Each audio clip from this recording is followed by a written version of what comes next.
সাম্প্রতিক সময়ে আফগানিস্তান পাকিস্তান উত্তেজনায় তালেবানকে সমর্থন দিয়ে আলোচনায় আসে বেলুচ লিবারেশন আর্মি বিএলএ। বিচ্ছিন্নতাবাদী সশস্ত্র গোষ্ঠীটি এবার হাইজ্যাক করেছে ১.৫ শতাধিক যাত্রীসহ আস্ত একটি ট্রেন। মঙ্গলবার বিকেলে কোয়েটা থেকে পেশোয়ার যাচ্ছিল জাফর এক্সপ্রেস। বেলুচিস্তানের বোলান জেলার একটি টানেলে প্রবেশের সময় বিস্ফোরণ ঘটিয়ে রেললাইন উড়িয়ে দেয়া হয়। এ সময় ট্রেনটি লক্ষ্য করে অতর্কিত গুলি ছোড়া হলে ট্রেনের চালকসহ হতাহত হন বেশ কয়েকজন। এরপরই যাত্রীবাহী ট্রেনের যাত্রীদের অস্ত্রের মুখে জিম্মি করা হয়। এ সময়ে বেসামরিক নাগরিকদের ছেড়ে দেয়া হলেও জিম্মিদের বেশিরভাগই পাক সামরিক বাহিনীতে কর্মরত সদস্য, যারা ছুটিতে ছিলেন।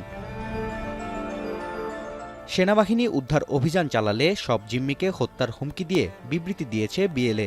এমনকি এরই মধ্যে নিরাপত্তা বাহিনীর বেশ কয়েকজন সদস্যকে হত্যার দাবিও করা হয়েছে। উদ্ধার অভিযান পরিচালনায় বিশেষ বাহিনী পাঠানো হয়েছে বলে জানিয়েছে বেলুচিস্তানের প্রাদেশিক সরকার। প্রদেশটিতে কোবরা হেলিকপ্টার ও ফাইটার জেট মোতায়েন করেছে সামরিক বাহিনী। সন্ত্রাসীদের হত্যায় অভিযান পরিচালনা করা হচ্ছে বলে জিও নিউজকে জানিয়েছে সেনাবাহিনীর সূত্র। বেলুচিস্তানের স্বাধীনতার দাবিতে ২০০০ সালে প্রতিষ্ঠিত হয় বেলুচ লিবারেশন আর্মি। ২০০৬ সালে সংগঠনটিকে নিষিদ্ধ করে পাক সরকার। নাফিয়া আরমান মনন, এখন বিশ্ব।